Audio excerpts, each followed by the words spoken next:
እጃችሁ እንደዚህ አድርጉ። እንደዚህ ሁላችሁ ጎበዝ። በቀኝ እጃችሁ አዎ፣ በዛኛው እጅ አዎ፣ ጎበዝ። በስመ አብ ወወልድ ወመንፈስ ቅዱስ አሃዱ አምላክ አሜን። ልጆቻችን እንደምን ሰነበታችሁ? አሜን። የአምላካችን የእግዚአብሔር ስም የተመሰገነ ይሁን። እንኳን ለብርሃነ ልደቱ በሰላም በጤና አደረሳችሁ። እንኳን አብሮ አደረሰን ነው የሚባለው። በሉ እስቲ በጣም ጥሩ። ይሄ እዚህ ጋር ያለው ይታያችኋል? ስዕሉ ይታያችኋል? ማን ይታያችኋል? ቆይ እጅ እያወጣችሁ ማን ይታያችኋል? እሺ ንገረኝ ቶሎ። ማርያም ትታየናለች። እሺ አንተስ? ማርያም። እሺ አንቺስ? ዮሴፍ። እሺ አንቺስ? ሰብአ ሰገል። እሺ አንተስ? ጌታችን መድኃኒታችን ኢየሱስ ክርስቶስ። በጣም ጥሩ። ሌላ አንድ ሰው ቀራችሁ። እሺ ኤልሳቤጥ አይደለችም። ሌላ ይኸው ሰብአ ሰገል ተብሏል። ጥሩ አይደለም። እሺ ሰሎሜ። ጎበዝ። አንድ ቀራውት። አንድ ብቻውን የሚታይ ሰው እሺ እግዚአብሔር ጌታችን መድኃኒታችን ኢየሱስ ክርስቶስ ነው። በዛ ጥግ ላይ የምታዩት ሽማግሌው ሰውዬ ዮሴፍ ነው። ከሷ አጠገብ ደግሞ የቆመችው ሰሎሜ ትባላለች። ከዚያ ደግሞ ሰማያዊ የለበሰችው ደግሞ እመቤታችን ቅድስት ድንግል ማርያም ናት። የጌታችን እናት ያቀፈችው ደግሞ ጌታችንን ነው። እነዚህ ሶስቱ ደግሞ ሰብአ ሰገል ይባላሉ። ይሄ ብቻውን የቆመው ደግሞ ከእረኞቹ ተወካይ ነው። አሁን ብቻውን እሱ ስለቀረ ስለ እረኞቹ ልንገራችሁ። እሺ ይኸውላችሁ እንደናንተ ገና ትንንሽ የሆኑ ልጆች ግን ደግሞ ወደ ሜዳ ወጥተው ከብቶቻቸውን የሚጠብቁ 5 እረኞች ነበሩ። ስንት አልኳችሁ? 5 እረኞች ከብቶቻቸውን እየጠበቁ ሳለ ድንገት በመካከላቸው ኃይለኛ የሆነ ብርሃን መጣ እና ያ ብርሃን ከዚህ በፊት አይተውት የሚያውቁት ብርሃን አልነበረም። ስለዚህ በጣም ፈሩ፣ በጣም ደነገጡ። በኋላ ግን ከብርሃኑ መካከል ማን መጣ መሰላችሁ? አንድ ትልቅ መልአክ መጣና ከፊታቸው ቆመ እና ያ መልአክ መጀመሪያ አንድ ነበረ እና ብቻውን ሆኖ ለእረኞቹ ምን አላቸው መሰላችሁ? እንደፈሩ ስላወቀ አይዟችሁ፣ አትፍሩ፣ ታላቅ የምስራች ዛሬ እነግራችኋለሁ። በዳዊት ከተማ መድኃኒት የሆነ ኢየሱስ ክርስቶስ ተወልዶላችኋል። በግርግም ተኝቶ በጨርቅ ተጠቅልሎ ታገኙታላችሁ። ሂዱና በዚያ ተመልከቱ አላቸው። ከዚያ ግን ምን ሆነ መሰላችሁ? ስንት መልአክ ነበር ብያችኋለሁ። ያ መልአክ ግን ትንሽ ቆይቶ ከኋላው በጣም ለቁጥር የሚያታክቱ በጣም ብዙ መላእክት መጡ እና መላእክቱ ደግሞ መቆም ብቻ ሳይሆን መዝሙር መዘመር ጀመሩ። ምን አሉ መሰላችሁ? ስብሐት ለእግዚአብሔር በሰማያት ወሰላም በምድር ስምረቱ ለሰብ ሃሌሉያ ሃሌሉያ ሃሌሉያ ሃሌሉያ ሃሌሉያ። ከዚያ መላእክቱ ምን ቢያረጉ ጥሩ ነው? ይሄን እየዘመሩ ብዙ የሆኑ ሲመጡ እረኞቹ ደግሞ ወዲያው ተገለጸላቸውና ከመላእክቱ ጋር አብረው አሁን የዘመርኩትን መዝሙር ዘመሩ። እኛ ደግሞ የመላእክቱም ልጆች የእረኞቹም ወንድምና እህቶች ስለሆንን በኋላ እዛ ጋር ስንሄድ የምንዘምረው አንዱ መዝሙር ስብሐት ለእግዚአብሔር የሚለውን ይሆናል ማለት ነው። እሺ ገብቷችኋል? ከዚያ በኋላ እረኞቹ ምን አረጉ? ሂዱና ተመልከቱ ተብለው የለ ወዲያው እየሮጡ እየተሯሯጡ ወደ ቤተልሔም ደረሱ። ቤተልሔም ሲደርሱ አንዲት በረት አዩ። በረቷ ግን ሌላ ጊዜ እንደሚያቋት ሳይሆን በብርሃን ተሞልታለች። ወደ ውስጥ ሲገቡ ልክ መልአኩ እንደነገራቸው ሕፃኑ በጨርቅ ተጠቅልሎ በግርግም ተኝቶ እናቷ አጠገቡ ቆማ ልክ እንደዚህ ሆነው ተመለከቷቸው። 5 ነበሩ እረኞቹ እንዳትረሱ። አሁን ይሄ አንዱ ብቻ ነው የሚታያችሁ፣ ሌሎቹ ስለማይታዩ ነው። 5 እረኞች ከዚያ መጡ። ያዩትን ነገር ሁሉ ለእመቤታችን ነገሯት። እመቤታችን ደግሞ በልቧ ታስበው ትጠብቀው ስለነበረ በልጇ መወለድ ሰውና መላእክት እንደተታረቁ ስላወቀች ደስ አላት። ዮሴፍም በሰማው ዜና ደስ አለው። እረኞቹም እያመሰገኑ እግዚአብሔር ታላቅ ነገርን አደረገልን፣ እግዚአብሔር ታላቅ ነገርን አደረገልን፣ መድኃኒት ዛሬ ተወልዶላችኋል እያሉ ማመስገናቸውን ቀጠሉ። ከዚህ በኋላ ማን ቢመጣ ጥሩ ነው? እየሰማችሁ ነው? እዛ ጋር 3 ሰዎች አላላችሁ? ማን ነው ስማቸው? ሰገል ማለት ምን ማለት መሰላችሁ? ጥበብ ማለት ነው። ምን ማለት ነው? ሰብ ማለት ደግሞ ሰው ማለት ነው። አንድ ላይ ሲገጣጠም ሰብአ ሰገል ምን ማለት ነው? የጥበብ ሰዎች። ሰብአ ሰገል ማለት የጥበብ ሰዎች ናቸው። ታሪካቸው ረጅም ነው። ጌታችን ከመወለዱ 2 ዓመት በፊት ነው ጌታ ተወልዷል የሚባል ነገር ዜና ሰምተው አባታቸው በነገራቸው መሰረት ኮከብ እያዩ ነው የመጡት። 2 ዓመት ፈጅቶባቸው ግን ቤተልሔም ሲደርሱ ጌታችንን አይተውታል። ከዚያ በኋላ ግን መጀመሪያ ከአዳም ጀምሮ ሲወርድ ሲዋረድ የመጣ 3 እጅ መንሻ ሰጡ። አንደኛው ወርቅ፣ ሁለተኛው ዕጣን፣ ሶስተኛው ከርቤ። እስቲ ድገሙልኝ። አንደኛው አይደለም፣ አንደኛው ዕጣን በሉ እስቲ፣ ሁለተኛው ወርቅ፣ ሶስተኛው ከርቤ። ዕጣን ለክህነቱ የካህናት ሁሉ አለቃ ስለሆነ፣ ወርቅ ደግሞ ለንጉስነቱ፣ ከርቤ ደግሞ በኋላ እነሱ ዛሬ ጌታችን ይወለዳል ተብሎ እንደተነገራቸው ሁሉ ወደፊት ደግሞ ለዓለም ሁሉ መከራ ይቀበላል የሚለውን ነገር ስለሚያውቁ ለሞቱ ደግሞ ከርቤ አመጡ። እነዚህ 3 እጅ መንሻዎች ታላላቅ ነገስታት ናቸው። ብቻቸውን እዚህ ጋር ያያችኋቸው እንጂ በጣም ብዙ ሰራዊት ብዙ ወታደር አስከትለው ነው የመጡት። ከዚያ በኋላ እጅ ነስተው ለጌታችን ይህን ስጦታ አቅርበው እመቤታችን ቁራሽ ከነበራት ትንሽ ነገር ላይ ቁራሽ እንጀራ ሰጣቸው። ግን ረጅሙን መንገድ አገራቸው እስኪገቡ ድረስ ያቺ የሰጠቻቸው ትንሽ ነገር እየበረከተች ምንም ሳይራቡ እንደውም አገራቸው ሲገቡ ተርፏቸው ይሄንንማ ወደ አገራችን ይዘን አንገባም እዚሁ በር ላይ ነው የምናስቀምጠው ብለው የቀረው ምግባቸውን በር ላይ አስቀምጠው ወደ አገራቸው ተመልሰዋል። ስለዚህ እነዚህ ሰብአ ሰገልና እረኞቹ የጌታ ልደት በመጀመሪያ ያዩ በጣም እድለኛ የሆኑ ሰዎች ናቸው። ከነዚህ ባሻገር ግን ሰዎች ብቻ ሳይሆኑ እንስሳትም የጌታ ልደት አይተዋል፣ ደግሞ ስጦታ ሰጥተዋል። እነማ ካላችሁ አንደኛ አህያ፣ ሁለተኛ ላም። እነዚህ በመጽሐፍ ቅዱስ ተጠቅሰዋል። አህያና ላም ሕፃኑ ተወልዶ እያለ ሲያለቅስ ሲመለከቱት አዘኑለት። ከዚያ በኋላ በእጃቸው ምንም የላቸውም፣ መናገር አይችሉም። በኋላ ያላቸው ነገር ምንድነው? ትኩስ ትንፋሽ ነበር። ስለዚህ ሕፃኑ እንዲሞቀው ብለው እያሉ በትንፋሻቸው አሞቁት። ስለዚህ ቤተልሔም በጣም ቀዝቃዛ ነው። በዚህ ጊዜ የብርድ ወቅት ነው፣ ጨለማ ነው። ስለዚህ ብርድ እንዳይበርደው ሕፃኑ ከብቶቹ ደግሞ ምን አደረጉ? የመጀመሪያ ስጦታቸውን ትንፋሻቸውን ገበሩ። ስለዚህ የጌታ ልደት የስጦታ በዓል ነው የምንለው ለዚህ ነው። ሰብአ ሰገል 3 ስጦታ ሰጡ፣ እረኞቹ ትንፋሻቸውን ሰጡ፣ ጌታችን ደግሞ ራሱን ሰጠን። እሱ አምላክ እንደሆነ ታውቃላችሁ አይደል? አምላክ ከመቤታችን የተወለደው ራሱን ሰጥቶ እኛን ለማዳን። ስለዚህ የገና ልብ አድርጉና ስሙኝ፣ የገና ትልቁ ስጦታ ምንድነው ከተባላችሁ ራሱ ጌታችን ነው ማለት ነው ያለባችሁ። ልጠይቃችሁ፣ የገና ትልቁ ስጦታ ማን ነው? ራሱ ጌታችን በሉ። ስለዚህ የገና ጊዜ ሰዎች ስለሚዋደዱ ስጦታ ይሰጣጣሉ። ነገር ግን የበለጠው ስጦታ ግን የሚሰጠው ለባለ ልደቱ ነው። እናንተ ልደት ታከብራላችሁ አይደል? ልደት ስታከብሩ ስጦታ የምትሰጡት እናንተ ናችሁ ወይስ ሰው ነው ለእናንተ የሚሰጣችሁ? ሰው ለእናንተ ይሰጣችኋል አይደል? በጣም ጥሩ። ስለዚህ አሁን የተወለደው በገና ቀን ማን ነው? እግዚአብሔር ነው የተወለደው። እግዚአብሔር ወልደ እግዚአብሔር ነው የተወለደው። ስለዚህ ለወልደ እግዚአብሔር ደግሞ ንጹህ ልባችንን መስጠት ያስፈልጋል።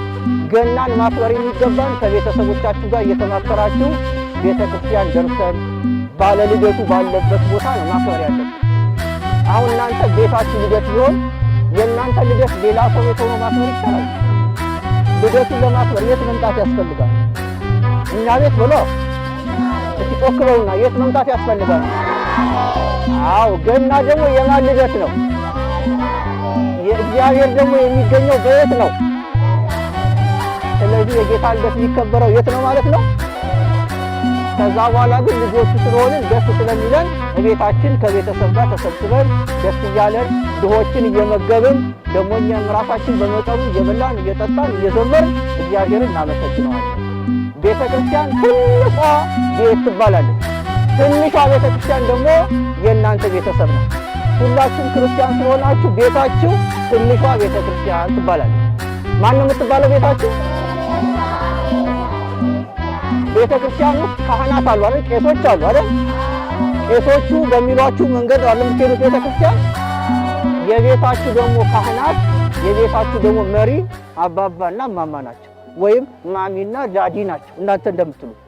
ስለዚህ ለትንሿ ቤተ ክርስቲያን የትልቁ ቤተ ክርስቲያን ውስጥ የሚደረገው ነገር ሁሉ ይደረጋል ማለት ነው። ከጌታ ስጋና ደሙ ውጪ ይጸለያል፣ ይመሰገናል አይደለ? ፍቅር ይከናወናል። ፍቅር አለበት ቤት ውስጥ። ቤተ ክርስቲያንም እንደዛ ነው። ስለዚህ የጌታ ልደት በዚህ መልክ ማክበር አለባችሁ። ሌላው ሁሉ ትርፍ ነው። ዋናው ነገር ቤተ እግዚአብሔር ሄዶ ማክበር፣ ካልቻላችሁ ደግሞ ቤታችሁም ሆናችሁ እግዚአብሔርን መጥራት ማመስገን ያስፈልጋል። ገብቷችኋል? የጌታ ልደት ታሪክ በጣም ረጅም ነው። እኔ ትንሽ ነው የነገርኳችሁ። የቀረውን ደግሞ በማንበብ ቤተሰቦቻችሁን በመጠየቅ ደግሞ ማክበር ትችላላችሁ። እሺ እሺ። እግዚአብሔር ያሳድጋችሁ። አሜን። ሁላችሁም ስሙ። እግዚአብሔር ያሳድጋችሁ። አሜን። በቸርነቱ ይጠብቃችሁ። አሜን። ሁል ጊዜ እንደምላችሁ ጽኑ በእምነታችሁ። አሜን። ጠንክሩ በትምህርታችሁ። አሜን። ታዘዙ ለእናት ለአባታችሁ ለታላላቆቻችሁ። አሜን። ደግሞ ተፋቀሩ እርስ በርሳችሁ። ተስፋ አላት በእናንተ ቅድስት ቤተክርስቲያናችሁ ኦርቶዶክሳዊ ተዋህዶ ሃይማኖታችሁ። ኢትዮጵያ ደግሞ ምናችሁ? ሀገራችን በሉ ጮክ ብላችሁ። አዎ እነዚህ ሁሉ ጎበዝ፣ እነዚህ ሁሉ በእናንተ ተስፋ ያደርጋሉ። እሺ ግልጽ ነው? እነዚህ ሶስቱ እነማን ናቸው? እዚህ ጋር የቆመው ማን ነው? የታቀፈው ማን ነው? ያቀፈችው ማን ናት?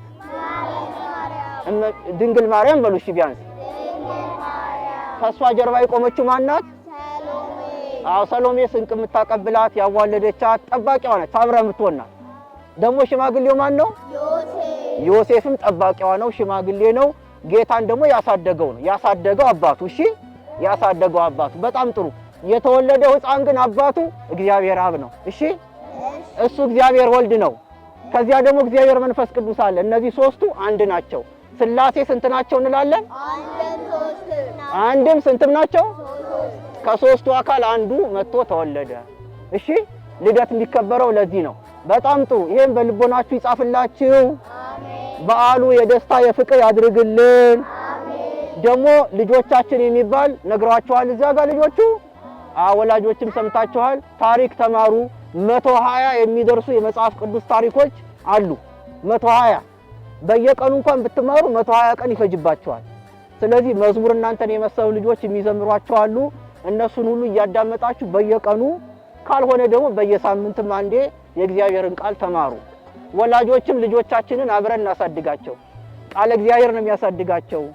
ነፍሳቸውን መመገብ አለብን። ለስጋቸው አንሰንፍም። ነፍስ ካልተመገበች ግን መቆሚያዋን ታጣለች ስጋ። ስለዚህ ሁላችሁም ይሄን ታውቃላችሁ። ለማስታወስ ያክል ነው። ልጆቻችንን በቃል እግዚአብሔር እየመራን አብረን እናሳድጋቸው። አይሻልም? ይሻላል። አሁን የሚቀረን ምን መሰላችሁ? እዚያች ጋር የተሰራች በረት አይታችኋል? እዛች መሃል ላይ እሷን እንደዚህ ክብብ ብናረግና ከኔ ጋር ሌሎችም አሉ መዝሙር እንዘምራለን። እሺ አንዱ ዛሬ ደግሞ የአላፋት አላፍ ማለት ብዙ እልፍ አላፋት ይባላል። 10,000 ከዚያ በላይ ያለ ቁጥር ነው። ስለዚህ አላፋት ሆነን ብዙ ሆነን እግዚአብሔርን እናመሰግናለን። እዛች ጋር ትሄዱና አብረን መዝሙር እንዘምራለን።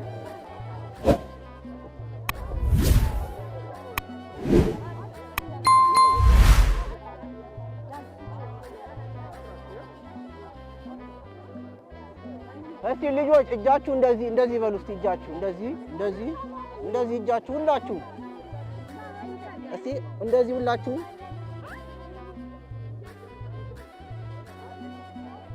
እሺ፣ ይኸውላችሁ ይኸው አንድ ጊዜ አዳምጡ። እስቲ ወደ ግራ አርጉ እጃችሁ ወደ ግራ።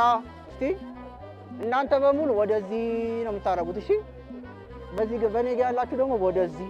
እሺ፣ እስቲ ወደ ግራ ወደ ግራ ወደ ግራ ወደዛ ነው። አዎ፣ ከቀኝ እስቲ እኔ እንደምለው ወደ ግራ። ያው እኔ ስንቀሳቀስ ይታያችኋል። ወደ ቀኝ እስቲ ከጉልበታችሁ ወደ ግራ። እስቲ ወደ ቀኝ ወደ ግራ ወደ ቀኝ ወደ ግራ ወደ ቀኝ። ጎበዞች። አሁን ደግሞ አንድ ጊዜ ማጨብጨብ። አንድ ጊዜ ብቻ፣ አንዴ ብቻ፣ አንዴ ብቻ፣ አንድ ጊዜ አንድ። እሺ፣ ከዛ ሶስት ደግሞ 1 2 3 1 2 1 2 1 ወደዚህ 1። እሺ ጎበዝ። 1 በደንብ እጃችሁ አይሰማም። 1 1 እሺ 1 3 ደግሞ 1 2 3 1 2 እሺ። ቤዛ ኩሉ ነው የሚዘምረው። እሺ እሺ። መዝሙር አጥንታችኋል አይደል? በጣም ጥሩ። እሺ እሺ። ቤዛ ኩሉን ለመዘመር በአብ በወልድ በመንፈስ ቅዱስ ስም በእመቤታችን በቅድስት ድንግል ማርያም አማላጅነት በቅዱሳን መላእክት በጻድቃን በሰማዕታት ተራዳኢነት አምነን እጃችሁ እንደዚህ እንዳትረሱ። የማይንቀሳቀስ ሰው አይቻልም። እሺ አዎ፣ እጃችሁ እንደዚህ። እሺ ቤዛ ኩሉ እስቲ ዓለም ዮም ተወልደ ቤዛ ኩሉ ዮም ተወልደ ቤዛ ኩሉ ዓለም ዮም ቤዛ ኩሉ ዮም ተወልደ ቤዛ ኩሉ ዓለም ዮም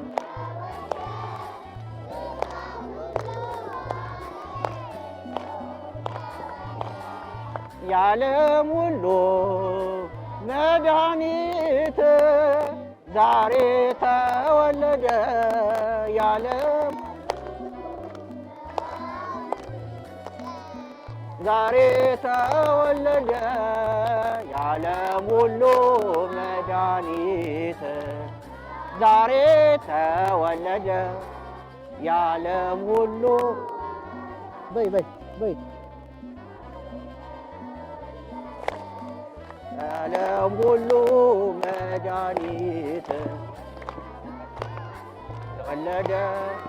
ዛሬም ሁሉ መድኃኒት ዛሬ ቤዛ ኩሉ እስቲ ቤዛ ኩሉ ጮክ በሉ ጮክ ጮክ ዮም ተወልደ ቤዛ ዮም ተወልደ ቤዛ ኩሉ ዓለም ዮም ተንቀሳቀሱ በደንብ እንደዚህ ዮም ተወልደ ቤዛ ኩሉ ዓለም ዮም ዘምሪ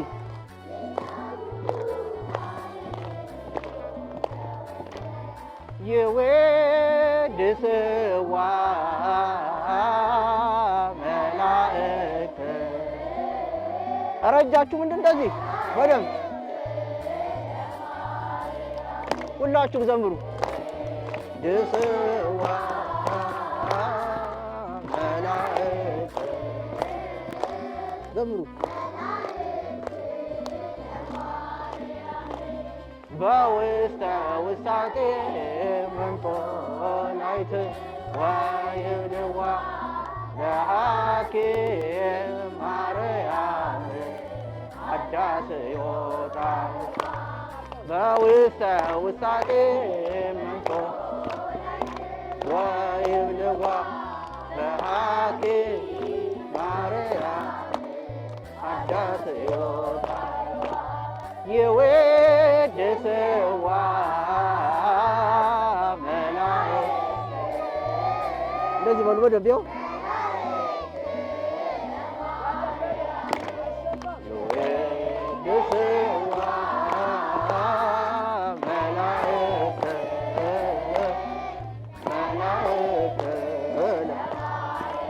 ወደ ታቸው ዝቅ እንደዚህ በሉ በደንብ ወደ ታች በሃኬ አርያ በውስጣጤ መንቶ ላይት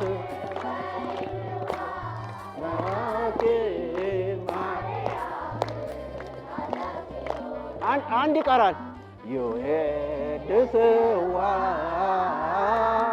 መላእክት ዘምሪ ዘምሩ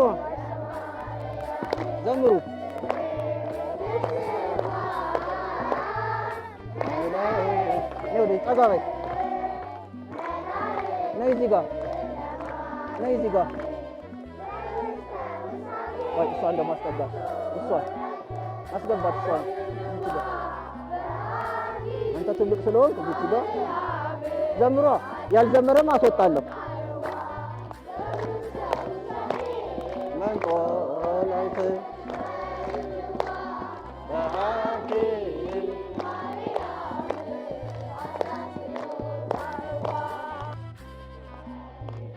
በከመ ትቤለኒ ይኩነኒ በከመ ትቤለኒ ይኩነኒ በከመ ትቤለኒ ዘምሩ ይሏቸው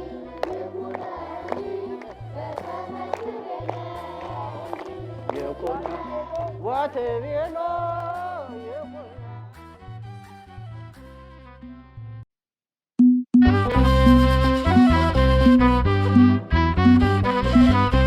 በስመ አብ ወወልድ ወመንፈስ ቅዱስ አሃዱ አምላክ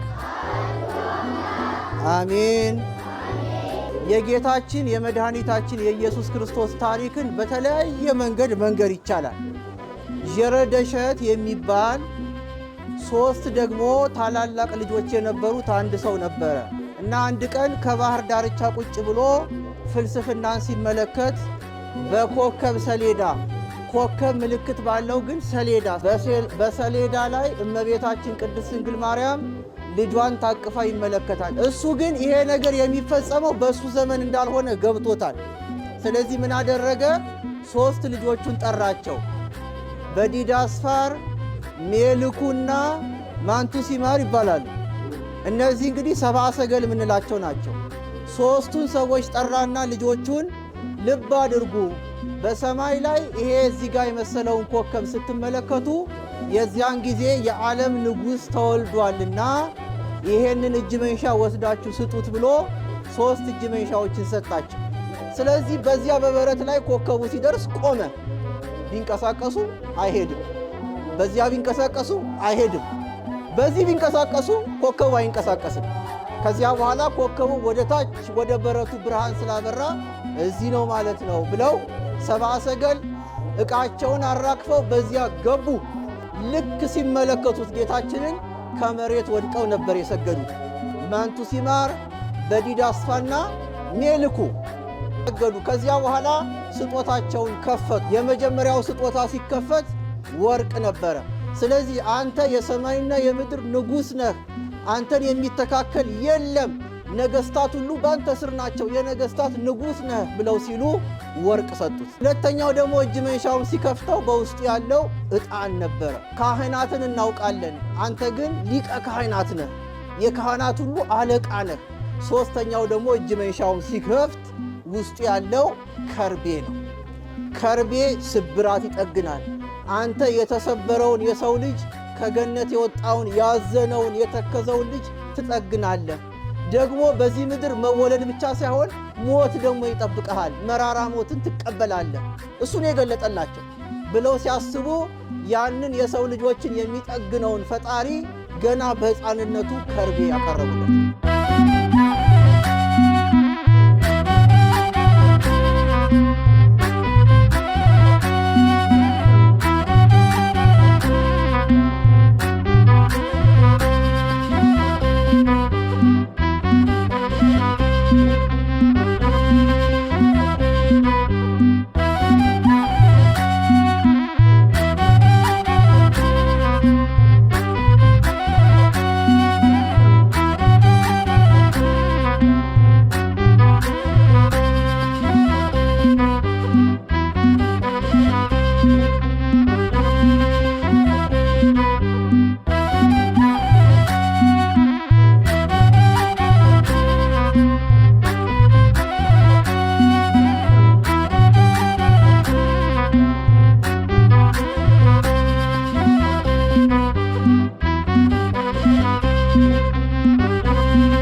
የመወለዱን ዜና የሰማችሁ ሁሉ እንኳን ደስ አላችሁ። በዓለ ልደት የደስታ በዓል ነውና ደስ ብሏችሁ እንድታከብሩ መልካም ምኞታችንን እንገልጽላችኋለን። ጌታ በመወለዱ ታላቅ ፍቅር ተገልጾልናል። እኛም እርስ በርሳችን እንድንዋደድ ደግሞ ለተቸገሩት እንድናዝን እግዚአብሔር አዞናልና ይህን እየፈጸማችሁ በዓሉን እንድታከብሩ አደራ እንላችኋለን። በበዓለ ልደት ትህትና ታይቷል። ጌታችን በቤተ መንግሥት ሳይሆን በዚያች በተዋረደችው በበረት ውስጥ ተወልዶልናል። ይህ ደግሞ ትህትናን ለማሳየት ነውና እናንተም እርስ በርሳችሁ ትሑታን ሆናችሁ እንድትቆዩ ለእግዚአብሔር ስም ጥሪያችንን እናስተላልፍላችኋለን። ልጆቻችን፣ ወላጆች ሁላችሁም በየቤታችሁ ደስ ብሏችሁ በዓሉን ዋሉ። መልካም በዓለ ልደት እንዲሆንላችሁ እንመኛለን። እንኳን አደረሳችሁ። በዓሉን የሰላም፣ የደስታ፣ የፍቅር፣ የበረከት በዓል ያድርግልን። አገራችን ኢትዮጵያን በጽኑ ሰላም ይጠብቅልን። አጽራረ ሃይማኖትን ያስታክስልን። እናንተንም ዛሬ ትንሽ ሆናችሁ እንዳየናችሁ ነገ ደግሞ ትልቅ ሆናችሁ አብራችሁ ደግሞ ከሌሎች ልጆች ጋር የምትዘምሩ እግዚአብሔር አምላክ ያድርጋችሁ። ወላጆችንም በሕይወት በጤና እግዚአብሔር አምላክ ይጠብቃችሁ። በልጆቻችሁ ለማየት የወደዳችሁትን በጎ ነገር ሁሉ እግዚአብሔር ያሳያችሁ። ክፉ ነገር ሁሉ ከእኛም ከቤተሰባችንም ከቤተ ክርስቲያናችንም ያርቅልን። ሁልጊዜ እንደምላችሁ ቅድም እናገራለሁ፣ አሁንም እደግማለሁ። ልጆች ጽኑ በእምነታችሁ፣ ጠንክሩ በትምህርታችሁ፣ ታዘዙ ለእናት ለአባታችሁ፣ ለታላላቆቻችሁ። ደግሞ ተፋቀሩ እንዳትጣሉ እርስ በርሳችሁ። ተስፋ አላት በእናንተ ቅድስት ቤተ ክርስቲያናችሁ፣ ኦርቶዶክሳዊ ተዋሕዶ ሃይማኖታችሁ። ኢትዮጵያ ደግሞ ምናችሁ? ጮክ በሉ እስቲ። አዎ ሀገራችሁ የኢትዮጵያ አምላክ እግዚአብሔር ይጠብቃችሁ። ትልቅ ደረጃ ደርሳችሁ ለማየት ያብቃን። ከመተኛቱ በፊት ደግሞ ምን ይደረጋል? ይጸለያል። እንዳትረሱ እሺ። አባባና ማማ እንኳን ደከመን ቢሉ አይ ጸሎት ያስፈልጋል። እኛም እኮ አንዳንድ ጊዜ ልንሰማ ይገባናል። ጸሎት እንጸልይ ማለት አለባችሁ እሺ። አባባና ማማ እንደማይረሱ ተስፋ አደርጋለሁ። ከረሱ ግን ማስታወስ አለባችሁ። ሳይጸለይ አይተኛም።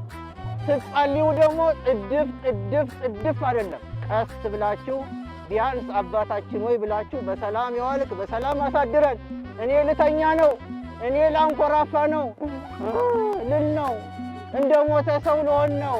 አንተ ግን አትተኛም፣ አታንቀላፋም። ቀን እንደጠበቅከኝ ሌሊቱንም ጠብቀኝ። የምጠበቀው በአባባ በማማ ብቻ አይደለም፣ የሁሉ ጠባቂ አንተ ነህ ብላችሁ እግዚአብሔርን ለምናችሁ መተኛት እሺ። ጠዋት ደግሞ ስትነሱ እኔ ተኝቼ ብዬታለሁ፣ አንተ ግን ሳታንቀላፋ ጠብቀኛልና አመሰግናለሁ። ደግሞ ቀን ልወጣ ነው። መኪና አለ፣ ሰዎች አሉ፣ ሌባ አለ፣ ዱርዬ አለ፣ ስንት ነገር አለ። ከነዚህ ሁሉ የምትጠብቀኝ አንተ ነህ። ስለዚህ የሚጠብቁ መላእክትን ላክልኝ፣ በሰላም አውለኝ፣ አባባና ማማንም በሰላም አውላቸው ብላችሁ ደግሞ ጠዋት መውጣት ያስፈልጋል እሺ። የእግዚአብሔር አብ ጸጋ፣ የእግዚአብሔር ወልድ ፍቅር፣ የእግዚአብሔር መንፈስ ቅዱስ አንድነት ከሁላችሁ ጋር ጸንቶ ይኑር። በሰላም ወደ የቤታችሁ ያግባችሁ።